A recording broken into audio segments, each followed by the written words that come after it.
अब अंबर दे दीजिए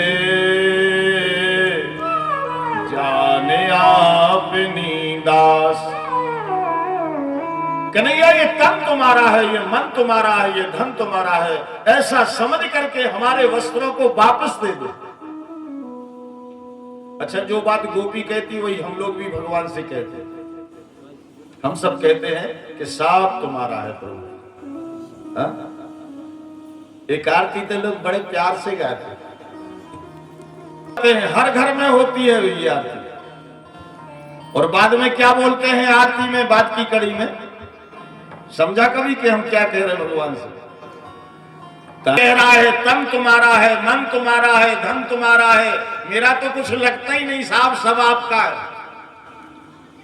एक जगह यही आरती हो रही थी, भक्त लोग गा रहे थे। एक महात्मा ने सुना तो वो हंसने लगे। भक्तों ने कहा कि आरती में कोई कमी रह गई? बोले नहीं नहीं, गा तो बहुत अच्छे रहे, पर जो तुम लोग बोल रहे हो सब ऊपर से बोल रहे हो, अंदर से नहीं बोल रहे। बोले ऊपर से क्या? बोले सब तुम्हारा है। और अंदर से क्या है? और अंदर से कहा जाए सब हमारा है तो ये भजन होगा? आजकल जितने मंदिर मठ जिसका कब्जा हो गया उसी का हो गया। भगवान तो सबके हैं साहब, और सब भगवान का है। अरे जब हम आए थे तो क्या लाए थे? कुछ नहीं। मैं नहीं, मेरा नहीं, मैं नहीं, मेरा नहीं, ये तन किसी का है दिया, और जो भी अपने पास है ये धन किसी का है दिया। और एक बात और, जो मिला है वो हमेशा, जो मिला है वो हमेशा पास रह सकता नहीं। और जिंदगी का राज है ये जान कोई सकता नहीं। जब हम आए थे तो कितने सुंदर थे, शुद्ध बुद्ध, कमल जैसे, हर आदमी को प्यारे लगते थे। हमें थोड़ा होश आया और आज बुढ़ापा आ गया, हमें पता ही नहीं चला कहां हमारा यौवन चला गया, कहां हमारा शरीर चला गया, कैसे झुर्रियां आ गई। यही मिला था, यही छोड़ के चले जाना है, इस परम सत्य का पता चल जाए। गोपियां कहती हैं भगवान सब तुम्हारा है। भगवान ने कहा सब मेरा है, तो फिर मेरे पास आ जाओ, संसार छोड़ दो। बस यही तो कठिनता। भगवान कहते हैं मैंने तुम्हें जैसा भेजा था वैसे मेरे पास आओ। तो जब हमें भेजा था तो हम कपड़े पहन के आए थे, जब हमें भेजा था तो हमारा कोई रिश्ता था, जब हमें भेजा था तो साथ में गाड़ी वाहन लेके मकान लेके पहुंचाया था? नहीं, यहां आए, जिसके यहां प्रकट हुए उससे मां का रिश्ता हो गया, उसका जो पति था पिता हो गया, उसके जो पुत्र पुत्रियां थी भाई बहन हो गए। पुस्तकों से प्यार हुआ, पढ़ने लिखने से प्यार हुआ, नौकरी धंधे से, फिर शादी विवाह, पति पत्नी, पुत्र पुत्रियां, नाती पंथी संती, और अब तो ऐसा लगने लगा कि पूरा संसार अपना है, जबकि अपना कुछ नहीं। और भगवान यही समझाना चाहते हैं कि भैया ये समझ जाओ, जैसे तुम संसार में आए थे वैसे शुद्ध बुद्ध होके आ जाओ, कोई विकार नहीं। छोटा बच्चा बिल्कुल निर्विकार रहता है, किसी से कोई शिकवा नहीं, कोई शिकायत नहीं, जो प्यार कर ले उसी की गोदी में पहुंच जाए। और बड़े हो जाओगे तो मानोगे नहीं, ये हमारा बाप है, ये हमारी माँ है। पर छोटे बच्चे को तो जो प्यार देगा उसी को माँ समझ लेगा, उसी को बाप समझ लेगा, उसे कोई बड़ा भोला है। और वो भोलापन हमारे आपके जीवन में आ जाए, भगवान की कृपा हो जाए, वो सरलता आ जाए हमारे जीवन में। भगवान इस लीला को करके, वस्त्रहरण की लीला को कई लोग मनोरंजन लीला कह देते हैं, पर यह मनोरंजन लीला नहीं। वैसे भी 5 वर्ष की उम्र में अगर कोई बालक स्त्रियों के कपड़ों को उठाता है तो बच्चा ये तो समझता ही नहीं कि स्त्री है कि पुरुष। शुद्ध बात यह है कि कृष्ण ब्रह्म है और गोपी जीव हम सब लोग हैं। वस्त्र का अर्थ है वासना। इस जगत में आके हमसे जो वासना चिपक गई है वो छूट जाए, उसके लिए भगवान ने वस्त्रहरण लीला की। हम यहां आए तो हमारी इंद्रियों की आदत बिगड़ गई, आंख को देखने की आदत पड़ गई, कान को सुनने की आदत पड़ गई, रसना को स्वाद लेने की आदत पड़ गई। भगवान कहते हैं तुम्हें जो मिल जाए उसमें संतोष हो जाओ। भगवान ने इतना वातानुकूल शरीर बनाया कि जिसने जो आदत डाल ली वही उसका शरीर झेल रहा है। हम लोग 4 बार भोजन करते हैं, कुछ संतों को देखा कि 2 बार भोजन करते हैं, कुछ एक ही बार भोजन करके जी रहे हैं और हम लोगों से अच्छे हैं, ताकतवर हैं। कई लोग फलाहारी हैं।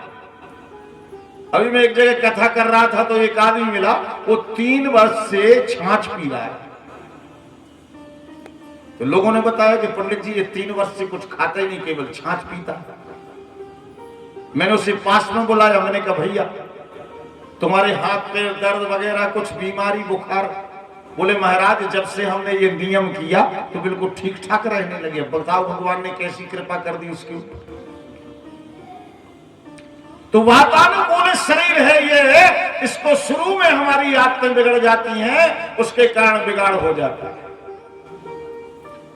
भगवान कहते हैं जैसा मैंने भेजा वैसे ही मेरे पास में आ जाओ, और उन्होंने कह दिया नगन ये के वैसे ही आ जाओ। और ऐसी लीला करके भगवान जीवों की वासना मिटा रहे हैं। और ये वासना ऐसी कि जिसको आदत बिगड़ जाए ना वो सुधार नहीं सुधरता। ये इंद्रियों की आदत है। एक कथा आती है कि एक संत थे, एक राजा थे, राजा की कुछ पास में बकरियां थी। राजा ने ऐलान किया कि जो इन बकरियों को अफराएगा उसके लिए इनाम मिलेगा। अब बकरी की आदत होती है दिन भर चरती, और रात में खूंटा से बांधोगे तो भी चरेगी। एक से एक चरवाने वाले आए, बकरियों को घास डालें, पत्ती डालें और चराएं, पर वो अफरे ही ना। तो चराने वालों को अलग से सजा मिले। एक दिन एक महात्मा आए, बोले कहो तो हम इससे चरा दे, हमें नहीं अफरा दे। राजा साहब बोले कि साहब माला पूजा में लगे रहो, तुम क्या जानो बकरियों को चराना। महात्मा बोले मैं जानता हूं। उस सारी बकरियों को जंगल में ले जाके खड़ा किया जहां बढ़िया हरी घास हरी पत्ती थी। और जो ही बकरियों ने मुंह खोला खाने के लिए, महात्मा ने एक हंटर तोड़ा। वो बकरी ने मुंह खोला और महात्मा ने ऊपर से एक लगाया। और बकरी ने टेढ़ो मुंह कर लो के हाथों हंटर पड़ने लगी। थोड़ी देर बाद शांत हो गई, फिर मन हुआ खाने का, फिर मुंह खोला तो महात्मा ने ऊपर से एक लगाया। उस सुबह से शाम तक इतने हंटर लगाए कि बकरी बोली कि साहब उपास ही रहेंगे, कुछ नहीं खाना है, कम से कम मार से तो बचेंगे। उस सारी बकरियों को ले जाकर के महात्मा के सामने खड़े कर दिए, राजा के सामने खड़े कर दिए। महात्मा बोले महाराज परीक्षण कर लो।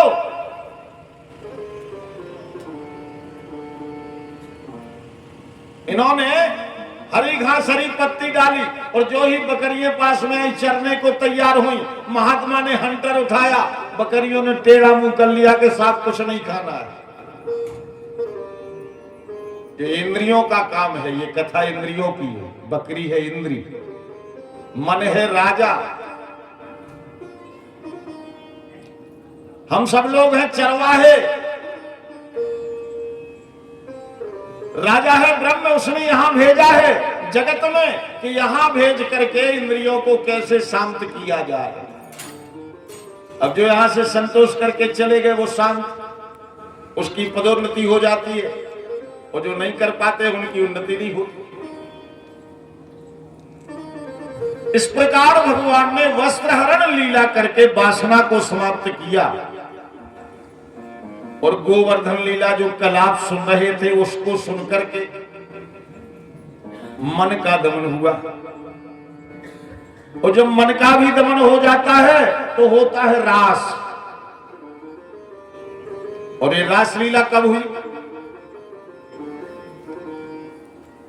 कहते हैं शरद ऋतु का आगमन हुआ, और शरद में लिखा जा रहा है भगवान पीताम रात्रिम शरदोत्फुल्ल मल्लिका।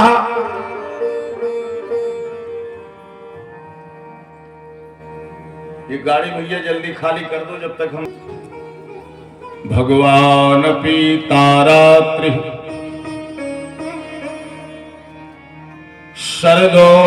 शरदोत्फुल्ल मल्लिका वीक्षरन्तो मनश्चक्रे योगमायामुपाश्रिता। सुंदर शरद ऋतु का आगमन हुआ और ये रास किया गया। क्यों साहब, शरद में ही क्यों होता है?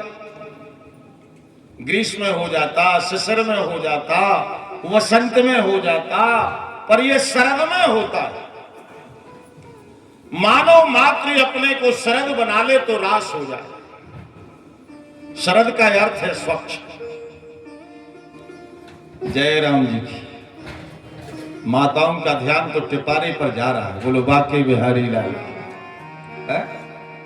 हे भगवान, कितने बनाए होंगे आज तक, फिर भी नहीं मन मान रहा। प्रसंग सुन रही हो राधे? अच्छा, कितने लोग सुन रहे? 2 3 4 हाथ उठ रहे। बोलो सदगुरुदेव भगवान की जय। तो ध्यान देंगे, शरद का अर्थ है स्वच्छ। हमारा हृदय शरद बन जाए तो रास हो जाए। जिस हृदय में काम है, क्रोध है, मद है, मान है, ईर्षा है, दम्भ है, झूठ है, पाखंड है। पाखंड ऊपर से अच्छे बने रहना और अंदर अंदर काटना। कई लोगों की आदत ऐसा वाप जैसा तो वो भीतर से कहते कि ये तो ठीक ठाक है ही नहीं, ये पाखंडी है। तो ये सब हमारे हृदय से निकल जाए तो रास हो जाए। ये शरद में किया गया। शरद पूनम का चंदा खिला, भगवान के हाथों में बांसुरी आई। अर्धरात्रि का समय और भगवान की बांसुरी। जब रास की तैयारी हुई तो आकाश में देवता खड़े हो गए। और क्या बांसुरी बजी साहब, त्रिलोकी कृष्ण की हो गई। एक संत कहता है, हे श्याम,